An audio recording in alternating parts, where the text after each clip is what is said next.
नमस्कार, मैं नेहा सिंह आज कक्षा 12 के विषय स्वतंत्र भारत में राजनीति के अध्याय 4 भारत के विदेश संबंध पर चर्चा करूंगी। इस अध्याय को हम 4 भाग में पढ़ेंगे। पहला, भारत के विदेश संबंधों ने किन अंतर्राष्ट्रीय परिस्थितियों में आकार ग्रहण किया। दूसरा, भारत की विदेश नीति किन सिद्धांतों से निर्देशित हुई। तीसरा, चीन और पाकिस्तान के साथ भारत के रिश्ते कैसे रहे। और अंत में भारत की परमाणु नीति का उद्भव किन स्थितियों में हुआ। बच्चों, भारत को 1947 में स्वतंत्रता एक चुनौतीपूर्ण अंतर्राष्ट्रीय परिस्थिति में प्राप्त हुई। उस समय सभी देश विश्व युद्ध से उभर रहे थे। संपूर्ण विश्व संयुक्त राज्य अमेरिका के उदारवाद विचारधारा और सोवियत संघ के साम्यवाद विचारधारा के मध्य शीत युद्ध में विभाजित थे। ऐसी परिस्थिति में भारत के सामने अपनी संप्रभुता, सम्मान, सुरक्षा और शांति बनाए रखने का अहम लक्ष्य था। भारत ने अपने संविधान के अनुच्छेद 51 में अंतर्राष्ट्रीय शांति और सुरक्षा के बढ़ावे के लिए राज्य के नीति निर्देशक सिद्धांत को प्राथमिकता देते हुए लिखा कि राज्य अंतर्राष्ट्रीय और सुरक्षा की अभिवृद्धि का प्रयत्न करेगा। राज्य राष्ट्रों के बीच न्याय संगत और सम्मानपूर्ण संबंधों को बनाए रखेगा। राज्य संगठित लोगों के एक दूसरे से व्यवहार में अंतर्राष्ट्रीय विधि और संधि बाध्यताओं के प्रति आदर प्रदान करेगा और राज्य अंतर्राष्ट्रीय विवादों को मध्य स्तंभ द्वारा निपटाने का प्रयत्न करेगा। इन सिद्धांतों के आधार पर भारत ने एशियाई और अफ्रीका में बढ़ते हुए शीतलहर से बचने के लिए गुट निरपेक्षता की नीति को चुना, जिसे हम 3 स्तर पर देख सकते हैं। पहला, नेहरू की भूमिका। दूसरा, 2 खेमों से दूरी। और तीसरा, अफ्रो एशियाई एकता। सबसे पहले हम चर्चा करेंगे नेहरू की भूमिका पर। पंडित जवाहरलाल नेहरू भारत के सर्वप्रथम प्रधानमंत्री के साथ ही साथ विदेश मंत्री भी थे, जिन्होंने 1946 से 1964 तक की भारत की विदेश नीति की संरचना में विशेष भूमिका निभाई थी। उनकी विदेश नीति के 3 मुख्य उद्देश्य थे। पहला, कठिन संघर्ष से प्राप्त संप्रभुता को बचाए रखना। दूसरा, क्षेत्रीय अखंडता को बनाए रखना। और तीसरा, तेज रफ्तार से आर्थिक विकास करना। परंतु नेहरू के विदेश नीति की आलोचनाएं भी कई थीं। अंबेडकर, भारतीय जनसंघ और स्वतंत्र पार्टी जैसे गुट उनकी नीति का विरोध करते थे। उनका मानना था कि अमेरिकी गुट लोकतंत्र के हिमायती थे, इसलिए भारत को उससे अधिक लाभ होगा। इन आलोचनाओं को अनदेखा करते हुए नेहरू ने 1940 से 1950 के दशक में नव स्वतंत्र एशियाई और अफ्रीकन देश से संपर्क कर एकता का नारा लगाया। इस नीति के अंतर्गत भारत ने मार्च 1947 में एशियाई संबंध सम्मेलन आयोजित किया। भारत ने इंडोनेशियाई डच उपनिवेशवाद शासन से इंडोनेशिया को स्वतंत्रता प्रदान करने में योगदान दिया और दक्षिण अफ्रीका में चल रहे रंग भेद का विरोध किया। और 1955 में बांडुंग में अफ्रो एशियाई सम्मेलन हुआ, जहां पर भारत की गुट निरपेक्षता की नींव रखी गई। एशियाई और अफ्रीकन देश की एकता के साथ ही साथ भारत की विदेश नीति शांतिपूर्ण विश्व का सपना देखते हुए गुट निरपेक्षता की नीति के पालन को प्रोत्साहित करती रही। भारत के गुट निरपेक्ष आंदोलन का पहला सम्मेलन सितंबर 1961 में बेलग्रेड में किया, जिसके अंतर्गत भारत ने प्रयत्न किया कि वो सोवियत संघ और अमेरिका के खेमों से अलग रहे। भारत ने अमेरिका के उत्तर अटलांटिक संधि संगठन और सोवियत संघ के वार्सो पैक्ट से उचित दूरी बना के रखी। भारत अंतर्राष्ट्रीय मामलों में स्वतंत्र रवैया अपना के रखता रहा, परंतु भारत को इस नीति के कारण विभिन्न परेशानियों का सामना करना पड़ा। भारत की नियोजित विकास की रणनीति ने 2 खेमों से दूरी के कारण निर्यात की प्रगति को सीमित कर दिया था। इससे भारत को बड़ा नुकसान होता था। पाकिस्तान के अमेरिकी नेतृत्व वाले सैन्य गठबंधन में शामिल होने से अमेरिका और भारत के रिश्तों में 1950 के दशक में खटास आ गई थी। अमेरिका भारत के सोवियत संघ से नजदीकियों से भी नाराज था। इसके साथ ही साथ ये भी देखने को मिलता था कि भारत की गुट निरपेक्षता की नीति असंतुलित भी हो जाया करती थी। 1956 में भारत के नव उपनिवेशवादी ब्रिटेन ने स्विस नहर के लिए मिस्र पर आक्रमण की निंदा की, परंतु सोवियत संघ की हंगरी पर आक्रमण पर कुछ नहीं बोला। ऐसा करने से भारत को पक्षपात करने के लिए निंदा का भी सामना करना पड़ता था। यदि हम भारत के पड़ोसी देश के साथ संबंध देखें तो शुरुआत में भारत और चीन के मधुर संबंध थे।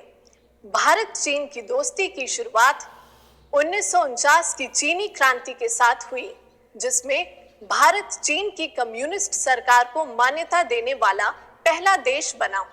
ये भी सच है कि सरदार वल्लभ भाई पटेल सदैव भारत चीन के संबंधों पर आशंका प्रकट करते थे, परंतु 29 अप्रैल 1954 में भारत के प्रधानमंत्री नेहरू और चीन के प्रमुख चाउ एन लाई ने सरदार वल्लभ भाई पटेल की आशंका को नकारते हुए पंचशील की घोषणा कर दी। पर चीन के साथ ये मधुर संबंध ज्यादा दिन नहीं रहे।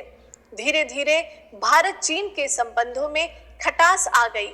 चीन के साथ बदलते रिश्तों के दो मुख्य कारण थे। पहला, चीन ने 1950 में ऐतिहासिक रूप से भारत और चीन के मध्यवर्गीय राज्य तिब्बत पर कब्जा कर लिया था। 1959 में जब भारत ने तिब्बती नेता दलाई लामा को राजनीतिक शरण दिया, तब चीन ने भारत से चिढ़ते हुए ये आरोप लगाया कि भारत चीन विरोधी गतिविधियों को हवा दे रहा है। दूसरा कारण, चीन ने भारत के लद्दाख और अरुणाचल प्रदेश के अधिकांश हिस्से पर अधिकार जता लिया। 1957 से 1959 तक चीन ने अक्साई चीन इलाकों पर कब्जा कर लिया और रणनीतिक बढ़त हासिल करने के लिए सड़क का निर्माण करने लगा। यही नहीं, चीन ने 1962 में अक्टूबर और नवंबर महीने में विवादित क्षेत्रों पर हमला किया। भारतीय सेना ने विफलता से चीनी सेना का सामना किया, पर चीनी सेना असम के मैदानी हिस्से तक पहुंच चुकी थी। अंत में चीनी सेना ने एक तरफा युद्ध को विराम दिया और अपने युद्ध से पहले के स्थान पर लौट गई। चीन युद्ध से भारत के देशी और विदेशी छवि पर कई सवाल उठे, क्योंकि चीन से बिगड़ते रिश्ते के कारण भारत को अमेरिका और ब्रिटेन दोनों से सहायता लेनी पड़ी। सोवियत संघ भी साथ खड़ा रहा। रक्षा मंत्री वी.के. कृष्णा मेनन को मंत्रिमंडल छोड़ना पड़ा और नेहरू को सैन्य तैयारी न कर पाने के लिए लोकसभा में अविश्वास प्रस्ताव मिला। इस युद्ध से चीन और सोवियत संघ के बढ़ते मतभेद भारतीय कम्युनिस्ट पार्टी को भी दो भाग में विभाजित कर दिया। जहां एक खेमे ने कांग्रेस से नजदीकी बढ़ा ली, वहीं दूसरे खेमे ने चीन का पक्षधर करते हुए कांग्रेस के विरुद्ध आवाज उठाता रहा। भारत के पूर्वोत्तर भाग में भी कई परिवर्तन देखने को मिले, जैसे नागालैंड को प्रांत का दर्जा मिला और मणिपुर और त्रिपुरा भले ही केंद्र शासित रहे, पर उन्हें अपना विधानसभा निर्वाचन का अधिकार मिला। उसी जगह यदि हम भारत पाकिस्तान के रिश्तों को देखते हैं तो वो शुरुआत से ही कभी सहज नहीं रहे।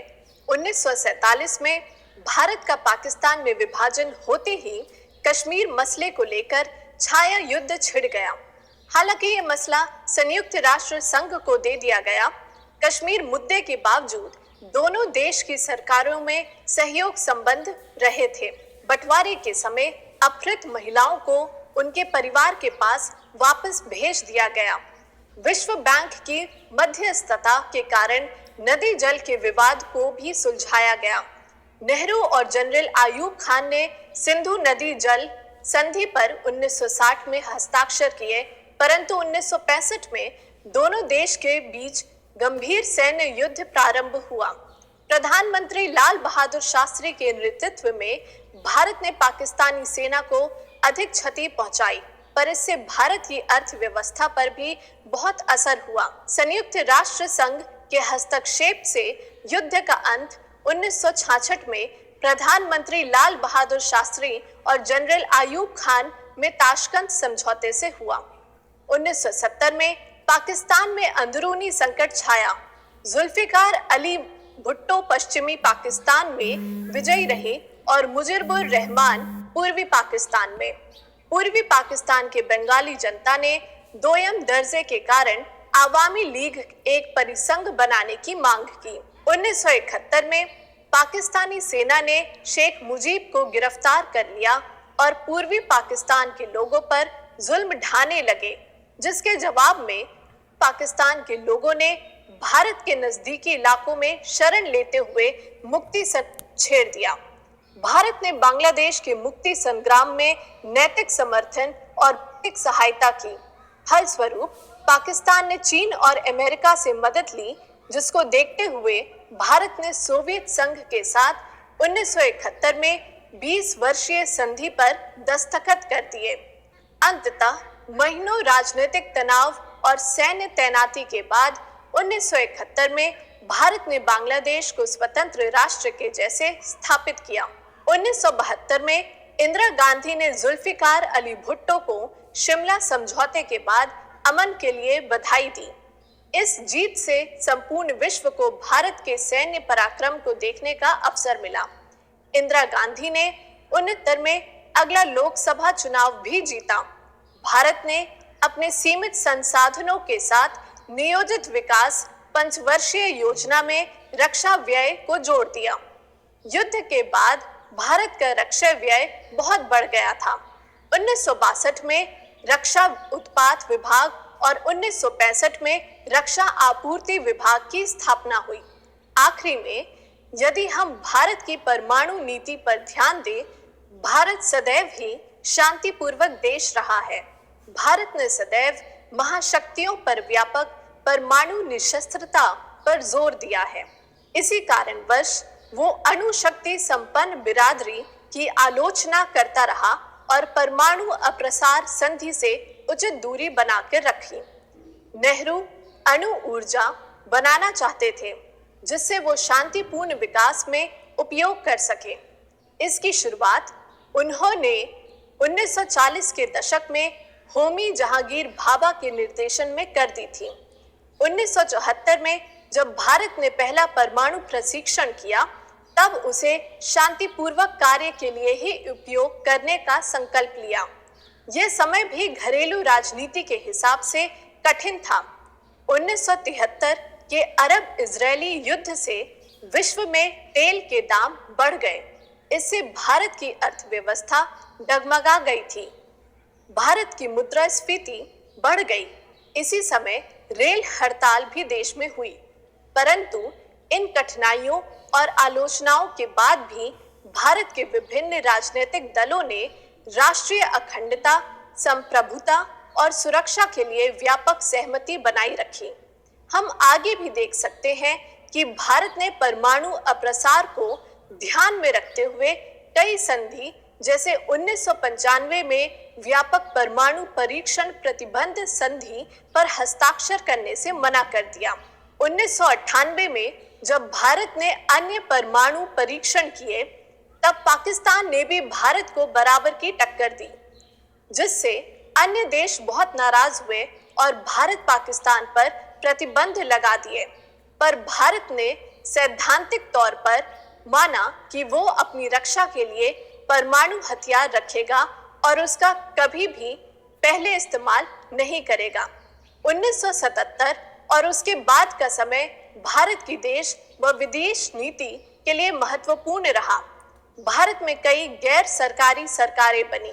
1977 और उसके बाद का समय भारत की देश व विदेश नीति के लिए महत्वपूर्ण रहा। भारत में कई गैर कांग्रेसी सरकारें बनी। 1977 में जनता पार्टी ने ऐलान किया कि वो गुट निरपेक्ष नीति का पालन करते हुए सोवियत संघ की ओर झुकाव कम करेगा। चीन और अमेरिका से भी रिश्ते सुधारने की बात हुई। 1990 के दशक से अमेरिका समर्थक नीति पर काम किया जाने लगा। इसी समय जब रूस की अंतर्राष्ट्रीय स्थिति कमजोर हुई, तब भारत ने अमेरिका समर्थक नीतियों को अपनाया। भारत ने पाकिस्तान से भी अपने रिश्ते सामान्य रखने के लिए सांस्कृतिक आदान प्रदान, नागरिकों के लिए परस्पर आवाजाही और पारस्परिक आर्थिक सहयोग को बढ़ावा दिया। लेकिन 1999 में भारत पाकिस्तान के युद्ध की स्थिति पुनः कड़ी हो गई। अंततः यदि हम भारत की विदेश नीति पर ध्यान दें, तब हम समझ सकते हैं कि भारत ने भले ही समय के अनुसार अपनी नीतियों में परिवर्तन किए, पर अपने सिद्धांतों से कभी भी समझौता नहीं किया। वो सदैव न्याय संगत संगठित रहते हुए अपनी सुरक्षा, सम्मान, संप्रभुता को बनाए रखने का प्रयत्न करता है। नमस्कार।